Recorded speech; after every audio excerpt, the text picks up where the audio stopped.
Priya. Thank you so much. Today we have with us again Mr. Ravish Kumar.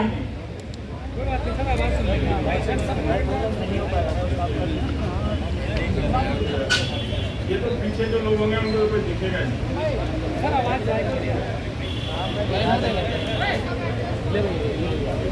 तो आप लोगों में वो सब चैनल के भी लोग हैं जिनको मैं रोज याद करता हूँ। वो लोग नहीं क्या पता ये सबसे होना चाहिए उनको भी। आपको ही फॉलो करना पीछे। अच्छा ट्राइपॉड लगाएं तो कैसे बैठे? ओ भाई हेलो। प्रेस क्लब का बहुत बहुत शुक्रिया इस आयोजन के लिए, जगह देने के लिए।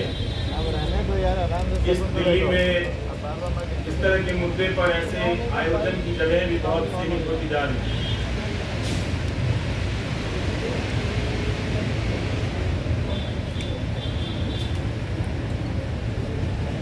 अच्छी बात है कि प्रेस क्लब है जहां पर आकर लोग अपनी आवाज उठा सकते हैं।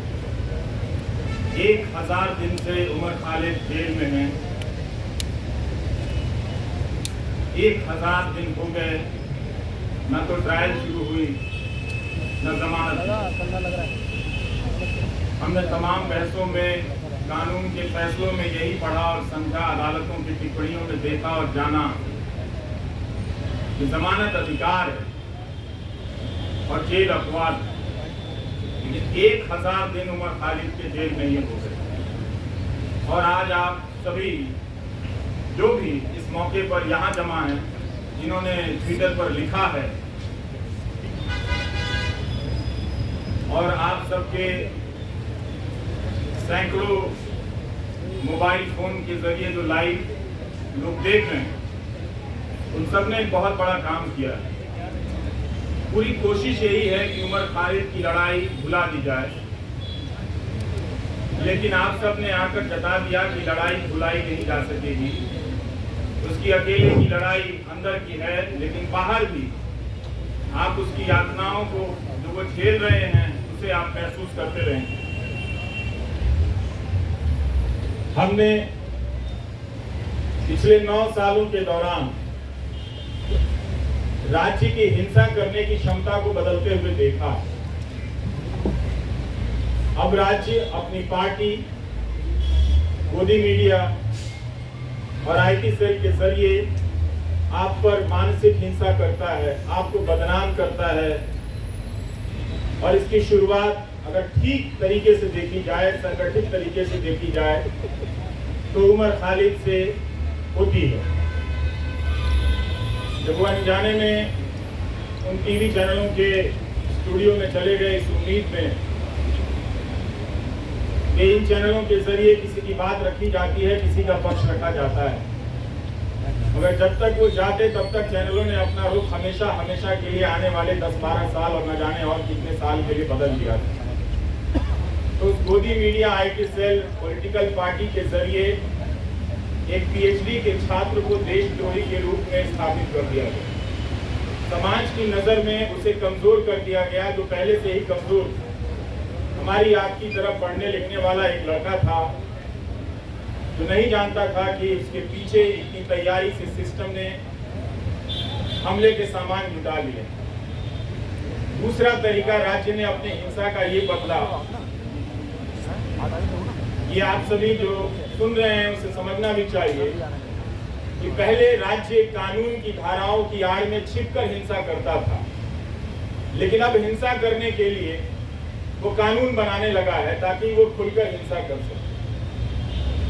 ये बदलाव आया है और आज राज्य हम सब देख रहे हैं। सिर्फ उमर खालिद नहीं, शुमा सेन भी हैं भीमा कोरेगांव केस में 5 साल से अंडर ट्रायल।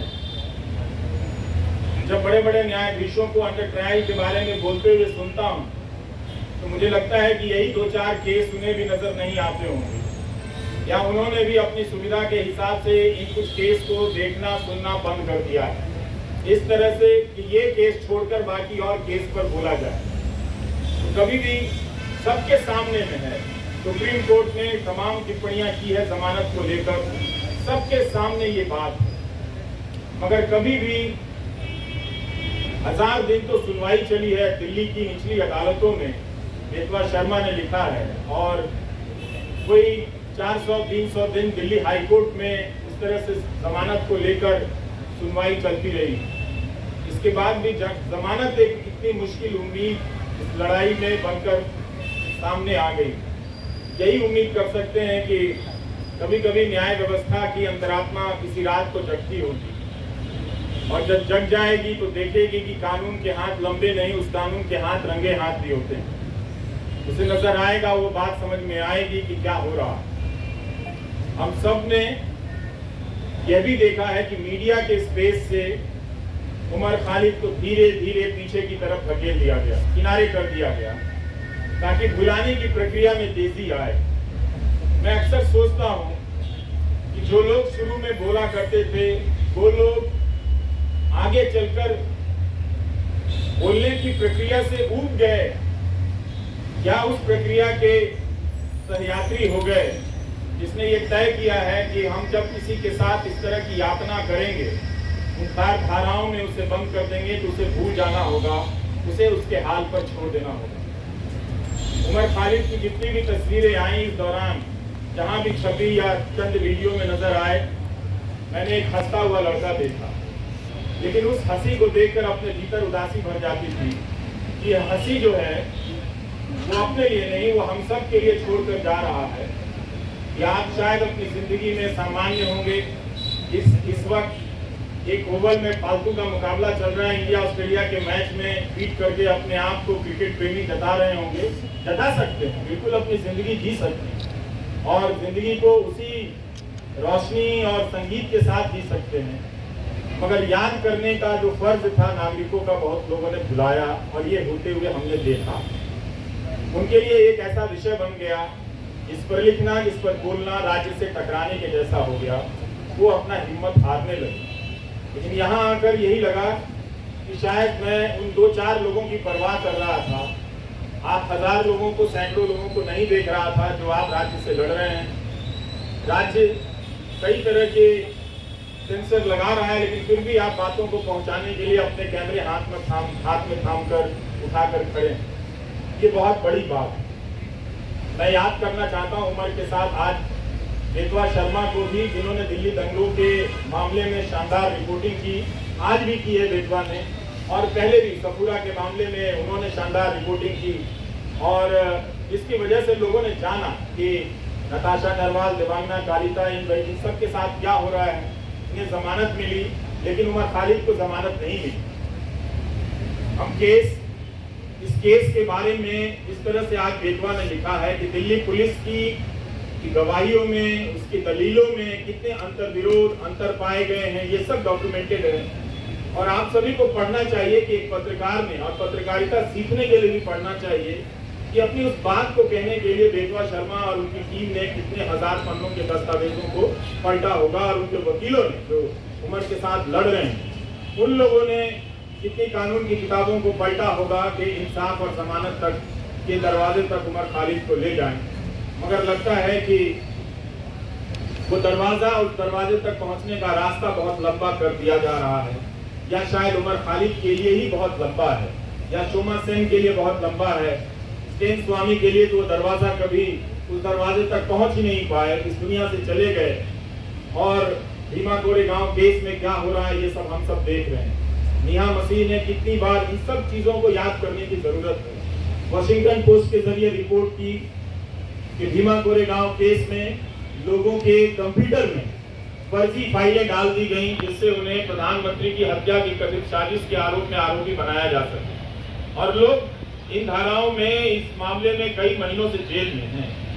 इसलिए उमर को याद करना, उमर के साथ साथ इन तमाम मामलों में बंद कर दिए गए लोगों को याद करना भी है।